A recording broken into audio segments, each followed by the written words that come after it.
지역의 이슈를 만나는 시간 헬로 이슈 토크 시작합니다. 지난해 우리 지역은 집중호우와 태풍 흰남노로 큰 피해를 입었었는데요. 올 여름도 긴 장마와 함께 태풍이 예상되면서 안전 대책에 비상이 걸렸습니다. 앞으로 어떻게 대응하면 좋을지 이 시간 이슈 토크에서 알아보겠습니다. 엄재진 매일신문 경북본사 부국장과 함께합니다. 안녕하십니까? 안녕하십니까? 네, 반갑습니다. 네, 그렇습니다. 네, 지난달 우리 지역에 집중호우가 좀 내리면서 많은 피해가 발생했었습니다. 당시 어떤 상황이었는지 말씀해 주시죠. 네, 그렇습니다. 지난달 27일부터 29일까지 3일 동안이죠. 부처님 오신 날 네. 이제 3일 연휴간 이제 막바지에 많은 양의 비가 내렸어요. 그래서 대구 경북에서 사실 하루 평균 지역별로 한 최대한 130mm 정도 내렸는데 네. 5월달에 내린 비치고는 굉장히 많은 양의 비가 내렸다고 볼 수 있고요. 특히 이제 대구 같은 경우는 한 100mm 시간당 100mm 육박하는 어떤 그런 강우량은 지난해 그 6월이죠. 지난해 6월 이제 그 81mm 정도 내렸던 이후에 한 8개월 만에 많은 양이 쏟아졌다 이렇게 볼 수 있겠습니다. 네.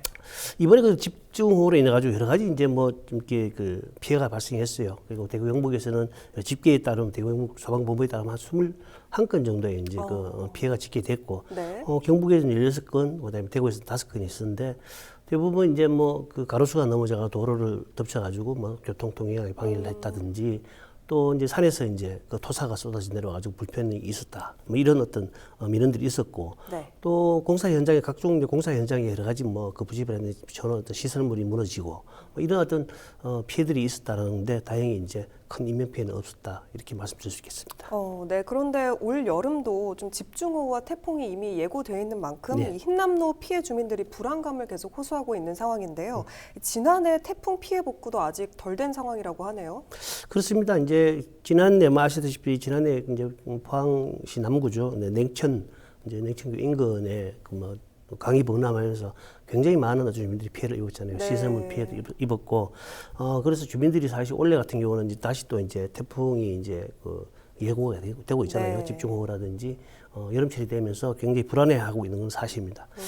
실제로 말씀하셨듯이 이제 경북도와 포항시 같은 경우는 그동안 이제 지난해 이제 그 태풍 피해 이후에 냉천 외에 이제 13개소의 어떤 인근 하천에 대해서 여러 가지 안전 점검을 했고, 네. 일단 조기 복구 사업은 일단 마친 상황에서 이제 항구 복구를 위해 가지고 본공사 들어갔는데 지난달 말에 이제 착공을 했어요. 지금 피해가 발생하고 한 8개월 만인데 꽤 늦게 됐네요. 네, 그렇습니다. 그러다 보니까 이제 뭐 주민들이 불안해하고 그동안 이제 행정기관에서 여러 가지 이제 항구 복구하기 위해서는 뭐 일단은 뭐 피해 그 상황도 점검하고 그다음에 뭐 공사를 위해서 실시 설계를 한다든지 또 행안부에서 또 점검도 받아야 되고 네. 또 이제 공사 발주를 위해서 이제 행정 절차도 거치고 이러다 보니까 이제 다소 이제 늦은 감이 있다 이렇게 설명을 했고요. 그래서 이제 뭐 경북도 같은 경우는 일단은 공사 기간 한 30개월로 그 잡고 2025년 12월 달까지는 무조건 마무리하겠다라고 이제 계획을 하면서도 최대한 공사를 이제 빠르게 진작해가지고 그 공기 단축에 노력한다는 것도 발표를 했습니다. 네. 그리고 이제 6월 말까지 일단 6월 말부터 이제 우기가 본격적으로 시작되잖아요. 6월 말까지 일단은 냉천이라든지 하천에 이게 그동안 이제 뭐 집중호우로 뭐 홍수로 뭐 바닥에 흙이 굉장히 많이 쌓여 있단 말입니다. 네. 그래서 그 바닥에 쌓여 있는 흙을 이제 퇴적토라 그러는데 그걸 일단은 준설을 해서 이제 물의 흐름, 강의 흐름이 원활할 수 있도록 최대한 하겠다는 것도 좀 밝혔고. 그렇게 해야 이제 물이 뭐 이제 원활히 빠져나가야만 네. 집중호우라든지 태풍이 왔을 때도 뭐 범람하는 위험들이 없을 거라는 얘기입니다. 그리고 이제 특히 이제 지금 준설 작업을 막 이제 그 하는 중에 또는 뭐 마쳤더라도 네. 또 집중호우가 또 이제 굉장히 많이 비가 왔을 때는 범람을 할 수 있잖아요. 네. 그때는 하천 제방을 높인다든지 주민 대피한다든지 이런 어떤 안전 대책도 이제 마련하겠다라고 이제 발표를 했습니다. 네. 실제로 이제 이런 이제 말씀하셨듯이 피해 복구가 상당히 뭐 주민들 입장에서 굉장히 늦단 말입니다. 네. 뭐 거의 1년 전 또 다시 이제 태풍철이 될 때까지 이제 제대로 된 복구가 없으니까 주민들로서는 굉장히 불안할 수밖에 없거든요. 그러니까 일단 포항시나 경북도 같은 경우는 막 최대한 공기를 단축해서 좀 우기가 오기 전에 빨리 이제 제대로 된 복구가 되도록 노력하는 게 중요하겠다 이런 말씀드리겠습니다. 네, 또 지난해 이렇게 말씀해주신 것처럼 지난해 피해 복구도 안 된 상황에서 또 추가적인 피해가 네, 발생할까봐 좀 걱정이 되는 상황인 것 같은데요. 그렇다면 다른 지자체에서는 어떤 노력들을 하고 있는지 궁금합니다. 네, 그렇습니다. 우선 이제 청송군이 이제 최근에 6월 5일이었죠. 제가 제일 위험성이 높은 어떤 여러 가지 시설에 대해서 일제 점검을 했어요. 네. 그 이제 주로 이제 임도, 그다음에 이제 민가 주변의 임도 시설 12곳에 대해서 이제 경상북도와 함께 안전 점검을 했고, 네. 일단은 뭐 민가 주변의 한 곳이라든지 또는 이제 3년 동안 진행됐던 임도 시설 사업지 8곳, 그다음에 또 지난 5년 동안 이제 임도 시설 피해를 입었다가 다시 이제 그 복구한 이제 임도 3곳, 이래서 12곳을 이제 했고, 네. 이런 어떤 지역은 사실 좀 집중호우라든지 다시 좀 태풍이 오면은 재차 또 이제 그 피해가 발생할 수 있는 지역이거든요. 그래서 안전 점검을 했습니다. 군에서는 일단 점검 결과 일단은 막 그 장소에서 바로 즉시 시정할 수 있는 건 시정하고, 네. 또 단기적으로 보수 보강할 수 있는 것은 이제 발빠르게 다 이제 마무리했고, 또 이제 항구적으로 좀 내지는 정밀 진단이 필요하다고 하는 부분들에 대해서는 장마라든지 여름철 집중호우, 태풍이 오기 전에 네. 마무리하겠다라는 계획을 이렇게 세우고 있습니다. 그리고 안동시 경우도 일단은 예산을 한 30억을 투자해가지고 태풍하고 집중호우에 대비하고 있거든요. 네. 일단은 안동시 같은 경우는 관내 지방하천, 소하천 이걸 집중해가지고 이제 아까 말씀드렸듯이 강에 쌓여 있는 퇴적토를 이제 걷어낸다든지, 그래서 일단은 물이 잘 흐를 수도 있도록 하고, 또 배수문 관리 이제 점검을 하고 작동이 잘 되는지 이런 하천 정비라든지 하천 시설물에 대한 일제 점검에 좀 나섰어요. 그리고 여기는 관내 하천 한 34곳 정도 하고, 그다음에 지방 하천 113곳 정도를 이제 대상으로 했고, 이런 하천을 중심으로 해서 하다 보면 하천도 보면은 좀 이렇게 범람이라든지 취약 구간이 있거든요. 네. 이런 취약 구간을 중심으로 아주 전체 한 10km에 걸쳐가지고 아까 말씀드린 퇴적토를 걷어내고, 또 이제 물 흐름을 방해하는 그 잡목 나무 같은 게 있어요. 네. 그것도 이제 베어내고 이렇게 이제 점검을 하고 있습니다. 그다음에 국가 하천이라든지 지방 하천 이런 것들은 배수문이죠. 한 120개 정도 제대로 작동하고 있는지 네. 이것도 이제 점검했습니다. 그다음에 하천 개수 사업이라든지 풀베기라든지 제방의 어떤 풀베기라든지 여러 가지 필요한 재예방 사업들은 일단은 추진하고 있다 이렇게 말씀드리겠습니다. 네, 또 우리 경북도에서는 집중호우와 저수지 붕괴를 대비해서 실전 같은 대응 훈련을 진행했다고 하는데요. 또 경주시와 농어촌공사 그리고 초등학교를 비롯해서 많은 기관들이 참여했다고 하네요. 그렇습니다. 이제 지난달 30일이죠. 경주에서 이제 2023년 네. 안전 경북 훈련 이거 대대적으로 했습니다. 여기는 경북도라든지 경주시, 또 경주시에서도 이제 천북 초등학교 등 이제 한 24개 기관이 참여했고, 농어촌 공사가 같이 참여했습니다. 일단은 경북 같은 경우는 전국에서도 저수지를 가장 많이 보유한 어떤 지자체 중에 하나인데요. 네. 지난해 이제 태풍 힘나는 때 경주에 이제 왕신이라든지 권이지 저수지 같은 경우 굉장히 범람 한 4개소 정도가 대형 저수지인데 범람 위기가 있었거든요. 네. 그래서 만약에 태풍이나 집중호우로 저수지가 범람했을 때 어떻게 대처할 것인가를 점검을 했습니다. 이날 이제 보면은 경북도 같은 경우는 여러 가지 이제 기존에 이제 재난 안전 상황에 대처하기 위해서 여러 가지 이제 정보통신기술 이런 거 많이 구축해놨잖아요. 네. 이것도 최대한 활용해가지고 여러 가지 이제 재난 상황을 살펴볼 수 있도록 했고, 또 이제 저수지가 이제 범람하는 걸 이제 가상을 해서 네. 일단 농어촌 공사가 저수지 범람을 이제 발표를 하잖아요. 하고 이제 그러면 경주시가 그 현장에 대한 드론을 띄워가지고 드론으로 촬영한 영상을 모든 어떤 현장의 기관들이 다 볼 수 있도록 실시간으로 저수지 수위가 어떻게 상승하고 네. 또 범람이 어떻게 되는지에 대한 시뮬레이션을 전체로 다 볼 수 있도록 이제 훈련을 했고, 또 이제 그 현장에 있는 재난 현장 요원들이 있거든요. 현장 요원들은 실제로 이제 경북도가 자체로 구축한 재난 어떤 모바일 시스템이 있어요. 그걸 활용해가지고 실시간으로 재난 상황이 어떤지, 또 주민들 피해가 어떤지 또 뭐 그런 것도 파악해서 주민들 이주 대책이라든지 또 그다음에 그 여러 가지 이제 안전재난 대책을 실시간으로 기관이 전수해주는 어떤 그런 훈련들을 했습니다. 그래서 네. 이런 어떤 훈련을 통해서 만약에 재난이 닥쳤을 때 적재적소의 인력이라든지 장비를 배치할 수 있도록 훈련한 그런 상황입니다.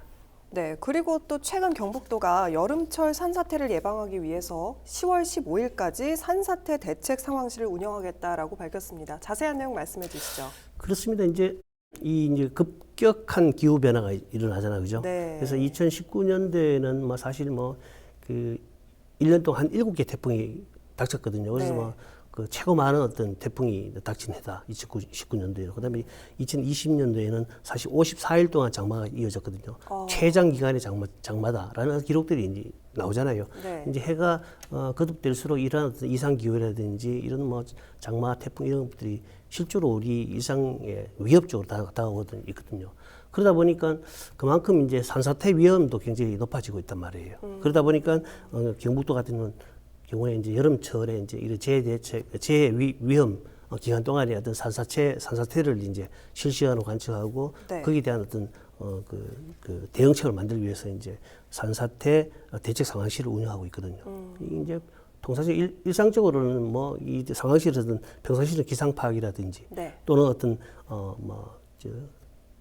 작은 부분에서 예방 활동 이런 것들은 이제 일상하고 그다음에 집중호우라든지 태풍이 발생했을 때는 실제로 이제 산사태 위기 경보나 이런 것들에 따라 가지고 여러 가지 이제 기관들과 협조하고 그다음에 인력이라든지 장비 어떻게 할 것인가 단계별로 하는 대응 매뉴얼을 이제 실천하는 건데 일단 그것도 보면 이 이제 대책 상황실에서는 일단은 뭐 산림청의 이제 산사태 그 예방 지원 본부라든지 네. 또는 시군의 어떤 산사태 대책 상황실 이런 것들을 연결해 가지고 긴밀한 협조 체제를 구축해 가지고 실제로 산사태로 인해 가지고 재산이나 인명 피해가 없도록 하는 어떤 데 만전을 기한다 이렇게 이야기를 하고 있고 네.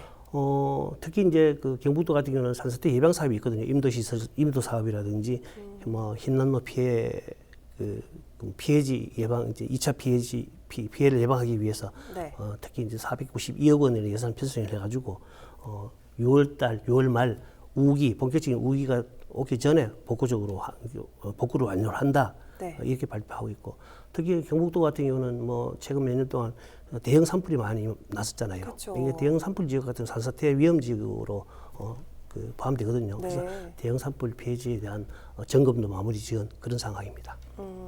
이렇게 좀 말씀해 주신 것처럼 피해를 최소화하기 위해서 여러 가지 대응 훈련을 진행을 하고 있지만 그래도 해마다 태풍과 집중호우 그리고 폭염으로 많은 농민분들이 피해를 입고 있는 상황입니다. 이런 농업 재해를 예방하기 위해서 우리 경북도가 관련 대책을 수립했다고 하는데요. 어떤 내용인가요? 그렇습니다. 이제 경북도 같은 경우는 뭐 태풍이라든지 집중호우, 뭐 홍수 이게 직결적으로 이제 바로 이제 농업 재해로 연결될 수밖에 없잖아요. 네. 그래서 농업 재해 예방 대책도 이제 같이 이제 병행해서 이제 추진하고 있고요.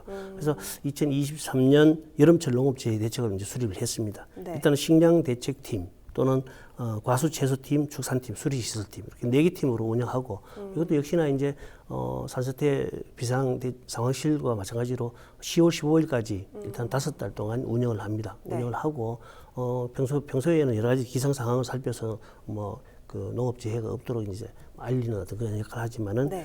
실제로 이제 비상 상황이 벌어졌을 때는 취약지 시설이라든지 이런 네. 부분에서 적절하게 이제 비상 근무를 하면서 인력이나 장비를 투입해 가지고 농업 재해 최선을 예방에 최선을 다하겠다 이런 어떤 시설입니다. 예. 그리고 또 지난해 태풍 흰남노로 지하주차장에서 인명피해가 발생했었습니다. 당시 포항에서는 아파트 지하주차장에서 주민 7명이 목숨을 잃었었는데요. 그런데 이 물을 막는 차수판이 아직도 설치가 안 됐다고 하는데 어떻게 된 상황인가요? 그렇습니다. 말씀하신 대로 이제 사실 지난해 흰남노 그 태풍으로 인해 가지고 포항의 한 아파트 지하주차장에 물이 차면서 굉장히 많은 인명피해가 있었잖아요. 네. 안타까운 사건이 있었는데 이 아파트에 아직까지도 그 차수막이나 차수판이 설치가 안 됐다 그래요. 네. 근데 실제로 이제 이제 정부에서는 예산을 지원하지만은 또 추가로 주민들의 어떤 예산이 또 투입돼야 돼야 될 부분이 있기 때문에 차수판 설치가 아직까지 잘 미뤄지고 있다 이렇게 볼 수 있고요. 실제로 이제 지하 주차장 같은 경우는 좁잖아요. 네. 좁기 때문에 배수 용량이라든지 배수 용도도 작고 하기 때문에 상대적으로 굉장히 물이 들이차면 빠르게 이제 물이 차고 네. 또 이제 유속 같은 경우도 이제 뭐 흘러 들어오는 물이라든지 뭐 자동차 사이로 다니는 물이라든지 만나가지고 뭐 회오리도 생기고 여러 가지 이제 우리가 이제 뭐 금방 상상하기에는 굉장히 그리 큰 어떤 심각한 어떤 상황은 아닐 거라 생각하는데 맞아요. 좀 실제로 지난해에 어떤 그 재해 상황이 닥쳤을 때 굉장히 큰 피해를 가져왔잖아요. 네. 그러다 보니까 이런 부분에 대해서 대책들, 이게 배수 펌프 실천한다든지 배수구를 만든다든지 이런 것들 대책들이 필요한데 아직까지 이런 부분에 대해서 안전한 제대로 된 매뉴얼이라든지 기준조차 마련되지 않아가지고 좀 우려스러운 게 있습니다. 네. 실제로 이제 이런 어떤 포항 시민들의 당의 어떤 그런 부분들은 이렇게 차수 막 설치라든지 차수판 설치해 가지고 물이 지하 주차장으로 안 들어오도록 만들어야 된다는 주장을 하고 있잖아요. 네. 그래서 관련 기관 같은 경우는 집중호우라든지 뭐 태풍 대비해 가지고 지하 공간에 대한 안전 대책 좀 더 강화할 필요가 있다 이렇게 생각됩니다. 네, 좀 하루빨리 차수판이 설치되길 바라면서요. 이번엔 학교로 좀 넘어가 보도록 하겠습니다. 경북교육청이 자연재난에 대비한 교육시설 안전점검을 실시했다고 하는데요. 네, 어떤 내용인가요? 경북교육청은 일단은 지난 달 26일까지는 대한민국 안전대재난 집중 안전점검을 실시했어요. 그리고 이달 23일까지는 또 여름철 집중호우라든지 태풍에 대비해가지고 교육시설 안전점검을 추가로 실시할 계획입니다. 일단은 경북도 내 전 교육기관에 이제 여기 참여하게 되고요. 네. 일단은 뭐 기관별 특성을 살려가지고 여러 가지 이제 점검을 나서는데 자체 점검을 합니다. 계획도 수립하고 하는데 여기 보면은 이제 여름철 재취약 시설이 다 포함되거든요. 뭐 또 최근에는 또 이제 뭐 학교의 강당에서 이제 뭐 벽이 무너져 가지고 이제 네. 안전사고가 있었거든요. 그래서 강당이라든지 시설, 그다음에 폐교된 어떤 학교, 뭐 폐교나 휴가된 학교 이런 어떤 데를 집중적으로 점검을 강화합니다. 그래서 네. 여기서 이제 뭐 관할 내용 구조 위험이라든지 붕괴 위험이라든지 사고 위험 뭐 이런 것들을 다 점검하고 실제로 이제 뭐 1차 점검은 기관별로 해가지고 뭐 즉시 수정할 수 있는 거 하고 네. 그다음에 이 시설물에 대해서 점검을 집중적으로 제대로 된 점검을 해야 되다 보면 2차적으로 이제 이렇게 제대로 된 어떤 관리 감독 기관에서 합동 점검에 나서서 실제로 학생들이 안전할 수 있도록 네. 하겠다라는 것이고 점검 결과 이제 현장에서 뭐 경미하다든지 이런 부분들은 뭐 즉시 이제 현장 이제 관리자들이 시정 조치를 하면 되고 그다음에 추가로 보수 보강이 필요하다 그러면은 사용 일단 제한을 조치를 하고 추가로 이제 점검을 해서 안전한 어떤 시설을 만드는데 후속 조치를 하겠다 이렇게 밝히고 있는 상황입니다. 네, 그럼 끝으로 여름철 기상재 어떻게 하면 예방할 수 있을지 한 말씀 해주시죠. 그렇습니다. 기상재해라는 것은 사실 우리가 이제 많은 예산을 투입해가지고 뭐 시설물 보강하고 하지만은 완전히 방지하기는 어렵지 않아요. 그렇죠. 특히 이제 해마다 집중호우라든지 태풍이 올라가는 속도가 좀 빠르고 강한 어떤 성격의 재해들이 올라오니까 네. 중요한 것은 일단은 우리가 겪을 수 있는 어떤 재해에 대해서 먼저 미리 사전에 이제 지식을 가지고 대응하는 게 가장 중요하다. 네. 그래서 내가 처한 이곳에서 어떤 재해가 어떤 재해가 닥칠 것인지 또 어떤 재해가 닥쳤을 때 어떻게 해야 되는지 이렇게 미리 그 부분에 대해서 사전에 교육하고 미리 매뉴얼을 가지고 있을 때 네. 재해가 닥쳤을 때 인명이나 재산 피해를 최소화할 수 있다. 이렇게 이제 생각이 됩니다. 네, 예. 오늘 말씀 여기까지 듣겠습니다. 네, 지금까지 우리 지역 기상재해 피해와 대책을 살펴봤습니다. 이 시간 헬로 이슈 토크는 여기까지입니다. 시청해주신 여러분 고맙습니다.